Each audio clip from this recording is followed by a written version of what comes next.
Hey, everybody, welcome to the Tip In Maple Leafs podcast, episode number 218. And coming up on this one, they did it. They hired Craig Berube as head coach of the Toronto Maple Leafs. Is he the right guy for the job? Well, we're going to give our thoughts on it, break it down right here on 218 of the Tip In podcast. Oh, baby, there's a new chief in town. The Leafs get their guy. Let's hit the intro.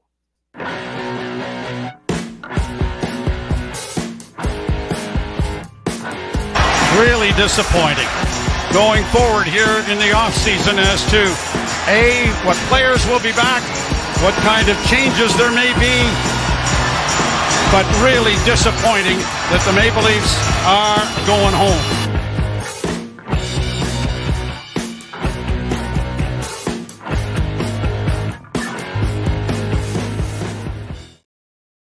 Hey, everybody, welcome to the Tip In Maple Leafs podcast. I'm Chad. I'm Dale. Let's get into it.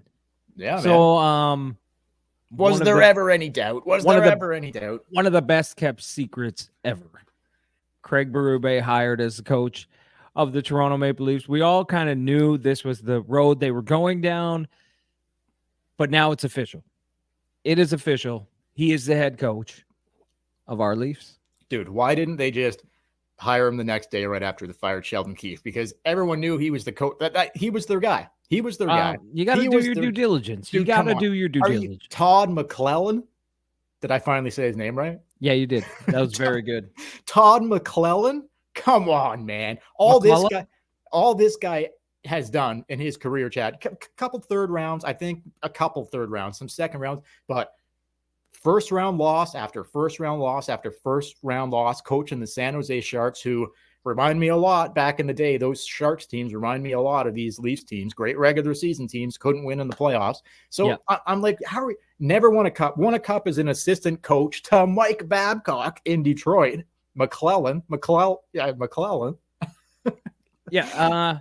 He was never going to be the guy. Never going to be the guy. Well, you can't negotiate with anyone unless you have something else on the burner. You can't just interview one guy and then sit down and be like, all right, what do you want? You gotta have some sticks in the fire there. That's all I'm saying. Well, one other dude, like, yeah, but at least it's one other dude. You could be like, well, we're kind of thinking about hiring Todd McClellan.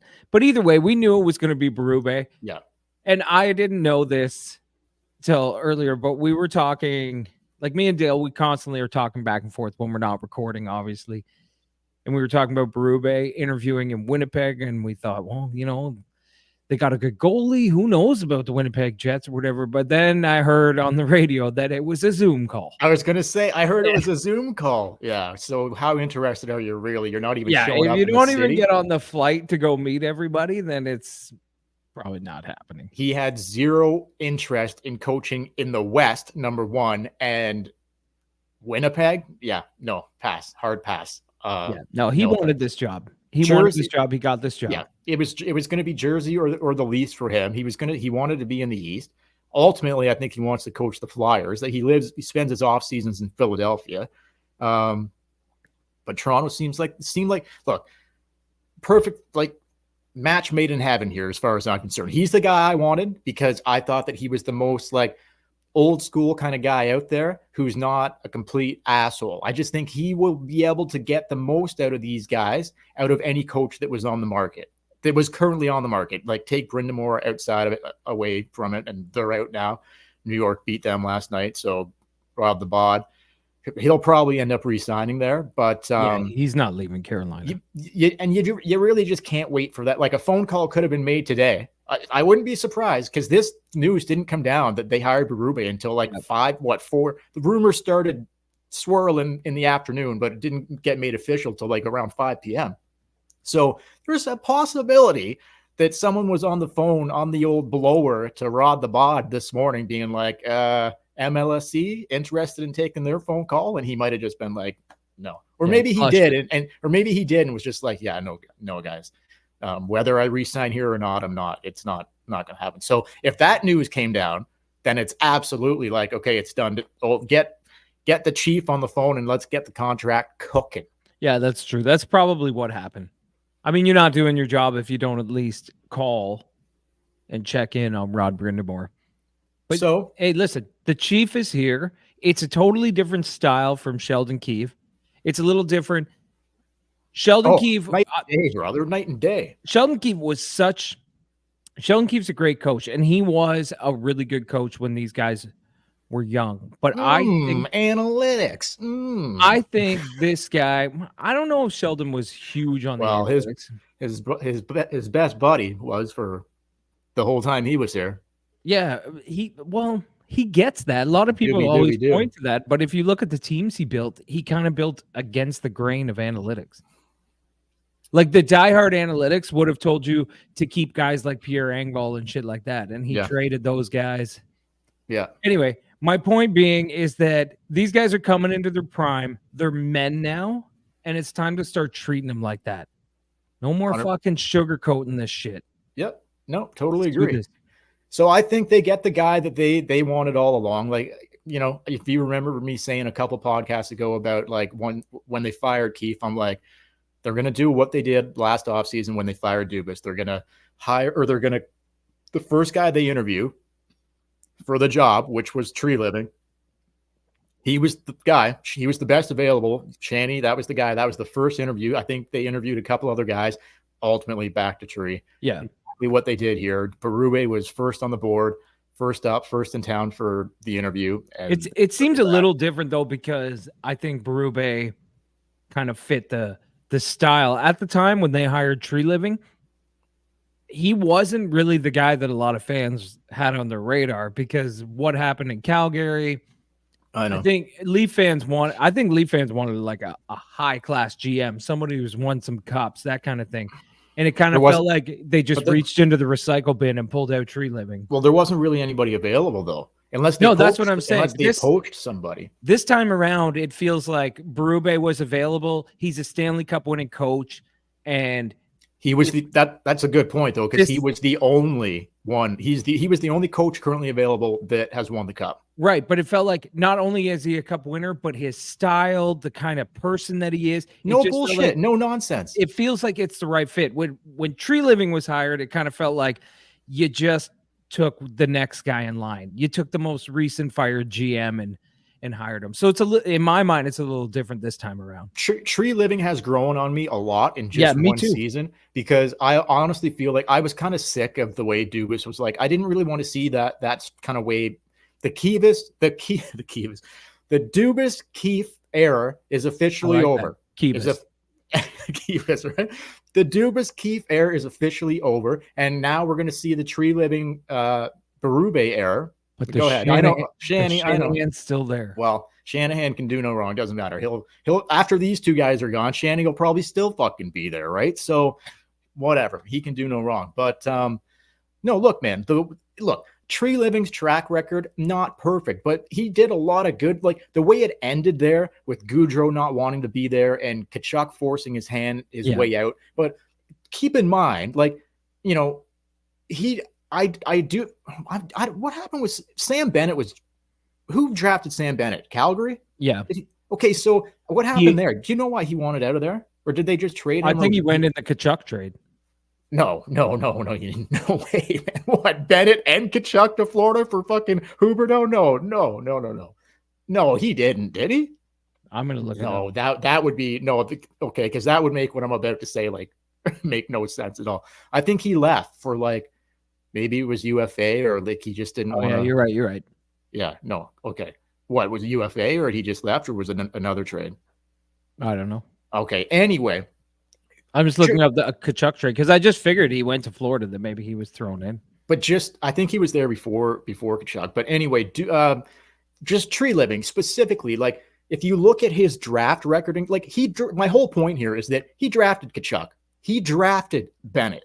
Yeah. I know they're not in Calgary anymore, and like whatever, but like if players are forcing your hand and they want out, then there's nothing you can really do about it. But if you just look at like he drafted those guys, that's a major positive, is it not? Like we look at Easton Cowan here, and like we'll see, like give Tree a few drafts under his belt, and maybe we can get a Tkachuk type player, a Bennett type player. His style, me, that style of play, like that's exciting to me. You look at Easton Cowan, guy's gonna be a fucking star. So compared to the way Dubas would draft, like Dubas wouldn't draft guys like that. Just would not do it. So to me, that's prominent. Well, okay, yeah, you're right. You're right. Like guys like Sam Bennett, absolutely not. But at the same time, like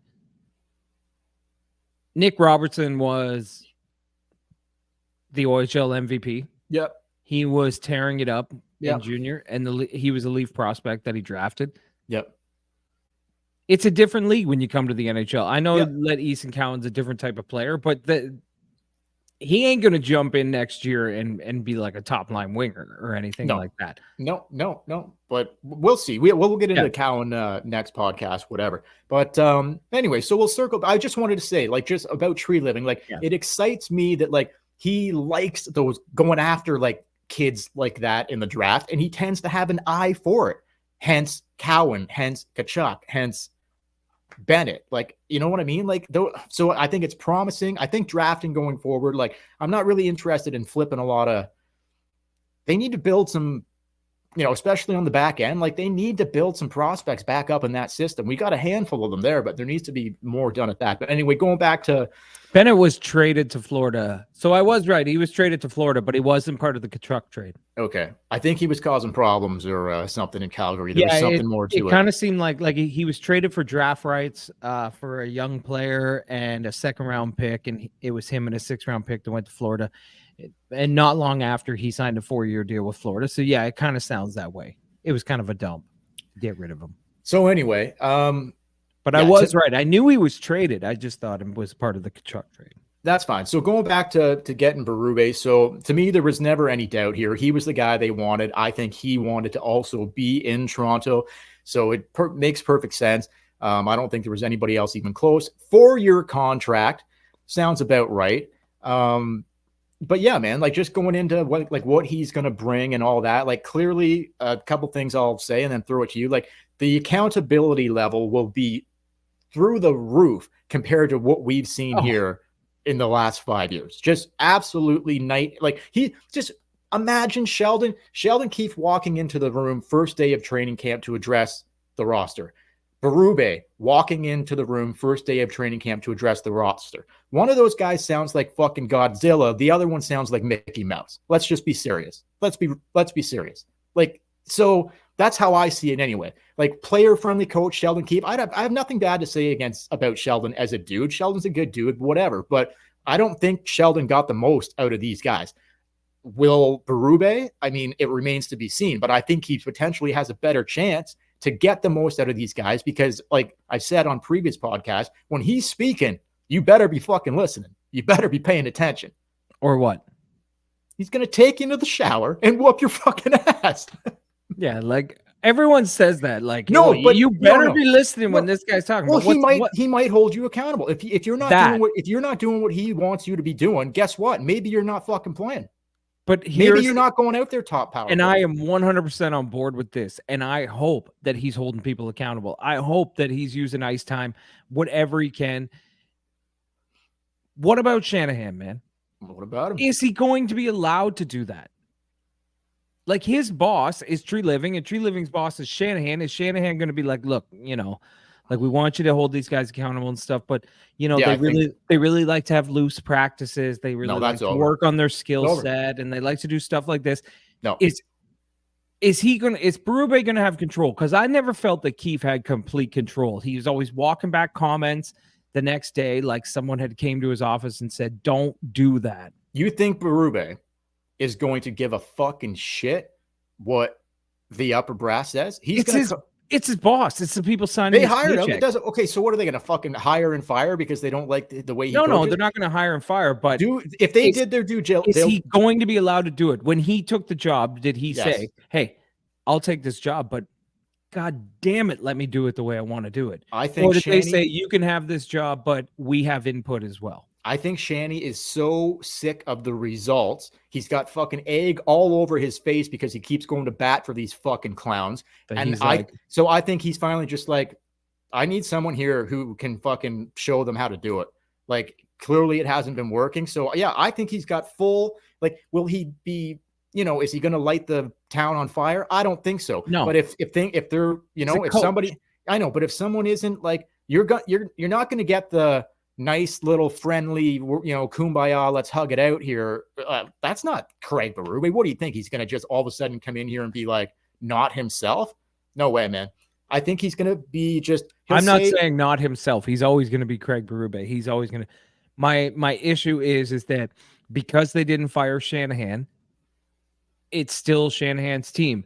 And the one common theme that has happened more and more is Shanahan slowly has gripped more and more control over this team.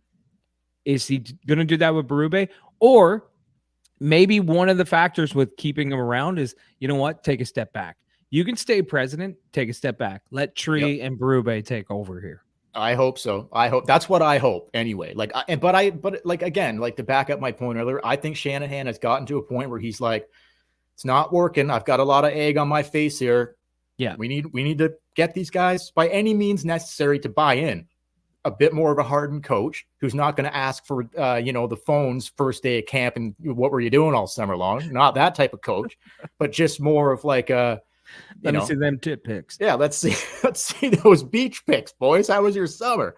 Yeah, that fucking guy, unbelievable. But no, Berube, he's just gonna be a no nonsense, no bullshit. Give it to you straight. No secret hidden messages in the media. If you're playing well and you're doing things right, he's gonna say it. If he doesn't like the look of it and things are fucking going shit, I think he's gonna say it. So we'll see. We'll see, Chad. Like I hope there's no I hope there was no part of the interview process that was like, oh, you got to tone it down. Do you think they would say that to him? Like that's my worry. That is my worry is that they're like, we're going to pay you lots of money and just tone it down. These guys don't like that much. No. So like you can, but if they're just like, hey, what do you think this team needs? Do it. I'm hoping. I don't think they would hire him. I think they want a guy in there that will tell the fucking truth. Right, to tell the truth to the management, the upper management, but also tell the truth to the guys in the room. Because I don't think Sheldon Keefe told the truth to the players. It was just too. Well, I don't think he was allowed to tell. We don't. Okay, and you might be right there. But we don't know what goes on behind the scenes. But Sheldon just seems to me it was too coddly.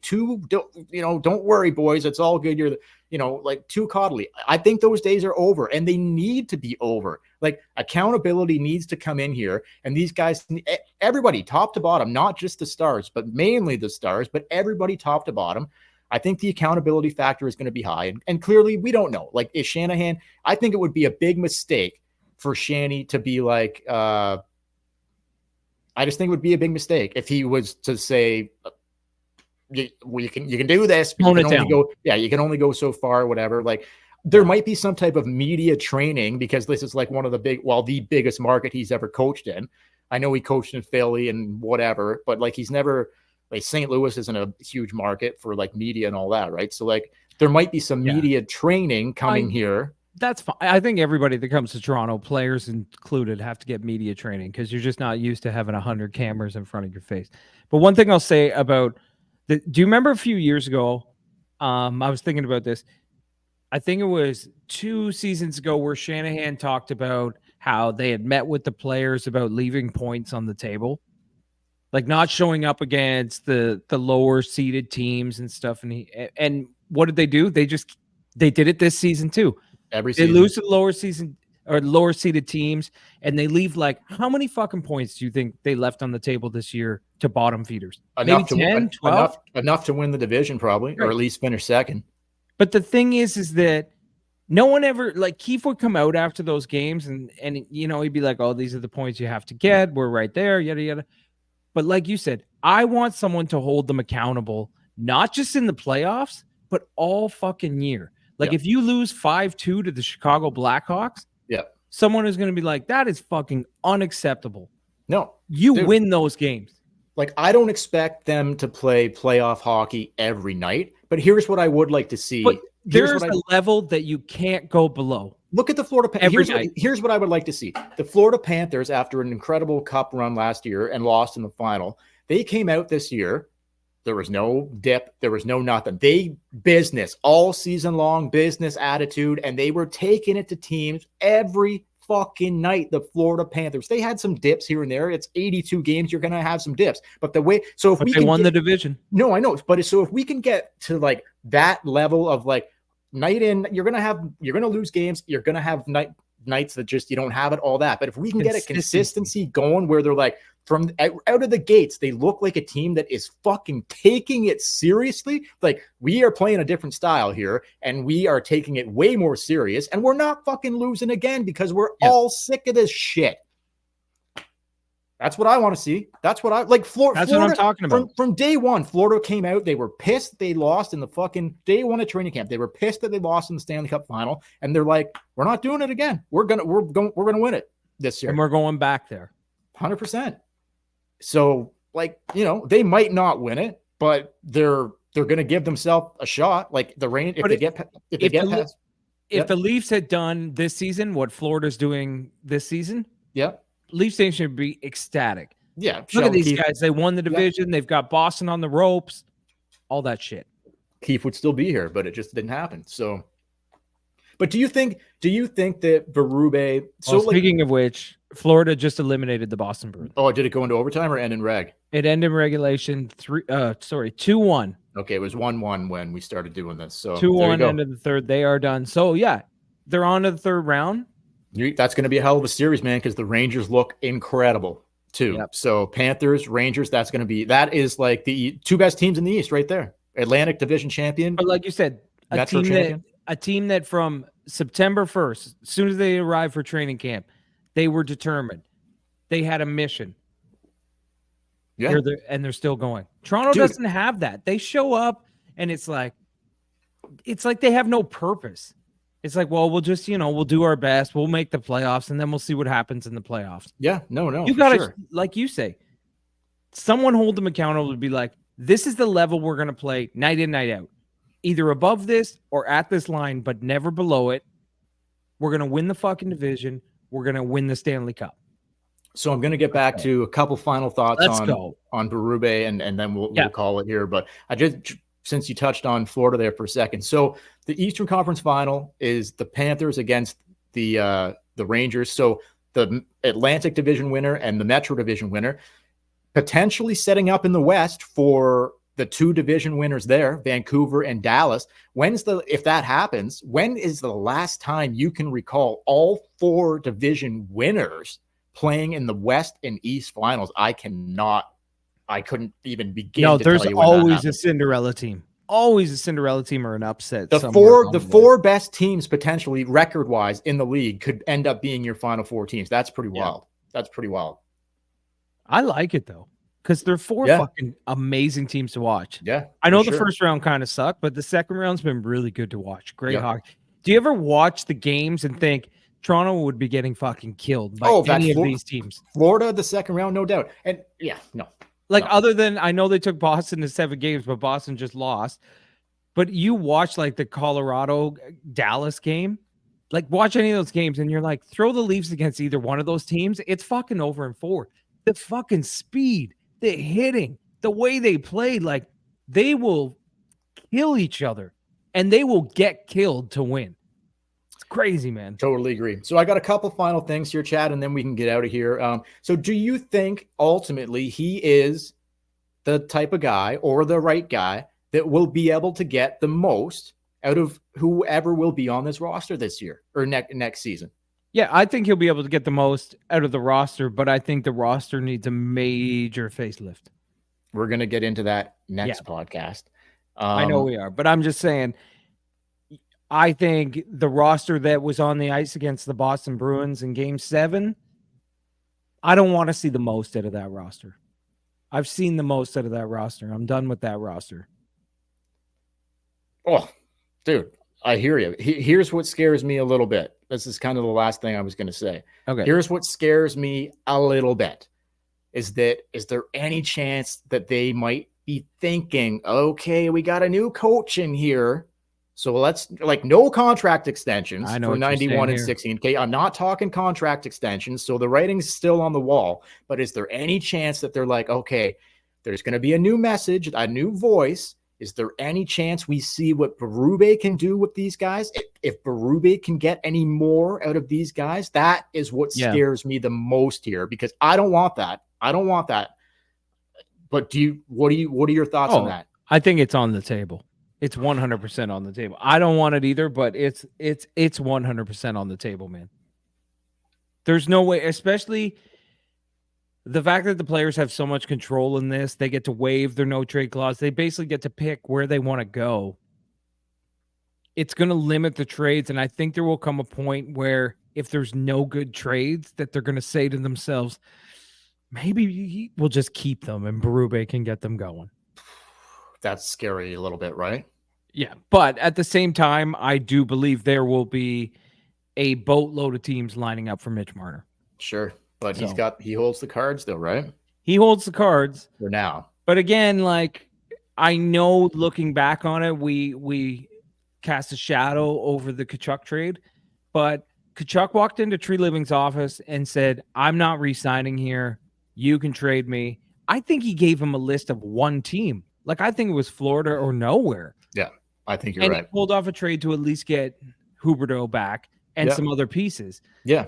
So maybe something like that could happen again. Like, maybe he gives him Marner gives him 3 teams and he pulls a miracle out of his hat. I'm a little less concerned with what the Leafs would get back.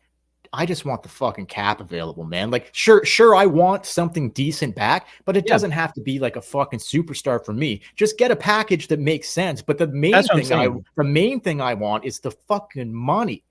Well, you're gonna have the money in a year anyway. I know. You're gonna have a ton of money in a year, but it's getting through this next season. I just want a different look next year in general, but that is the thing that worries me the most is that, fuck, man, Tree Living, Shanny, are they thinking, well, maybe Berube, his winning pedigree, he's got a different voice, a different attitude, a different approach. Could he potentially get something more out of this core group?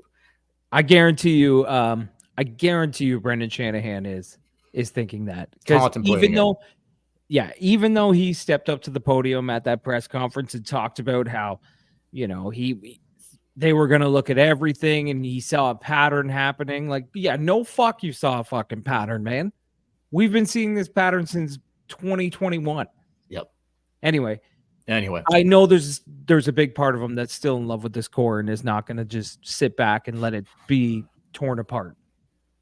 He just can't do it. Anyway, listen, should have been fired. Berube is the new head coach. We have so much more to get to. We're going to do a podcast later in the week where we're going to break down what we next think week. Yeah, later in the week. Next week. Well, it's Friday night. What did you think I was meant tomorrow? I don't know, but it'll be next week. Next week, and we're going to break down what we think the team's going to look like. We'll do some top 5 shit, all that stuff. So check that out. Craig Berube is the head coach of the Leafs, and for the Tip In Maple Leafs podcast, don't forget to follow us on Facebook, Instagram, and YouTube at the Tip In Maple Leafs podcast, on Twitter, Tip In Pod, TikTok, Tip In Podcast, email us tipinpodcast@gmail.com. While you're on YouTube, hit like, hit subscribe, leave a comment, and hit the bell so you get notified when we post new videos. And until next time, I'm Chad. I'm Dale. And we will. Yeah, guys, thanks. You know what? Like Chad just said, we'll be back next week sometime with our top 5 things that we think the Toronto Maple Leafs need to do this off season. Should be very interesting. But I thought I was okay. What? No, what? Go ahead. What? I thought it was top 5 TV MILFs. Oh, well, maybe that too. Stay tuned because you never know what we'll end up cooking up. Now I got to redo my list. Thanks for watching, guys, on YouTube. Thanks for listening. Please like this video on YouTube. We really appreciate it. Subscribe to our YouTube channel. Oh, man. Berube. What did you say? Patricia Heaton. Okay. She's the mom on Everybody Loves Raymond. Yes. Yeah. Okay. Yeah, I like it, man. I like it. Berube. I like it, man. I do. I like the hire. So we'll see how it goes. Good luck to him. And I can't wait to see what the roster looks like and how everything shapes up. But I do like the hire. So I think it was the right call. But anyway, guys, thanks again. And, we'll catch you later.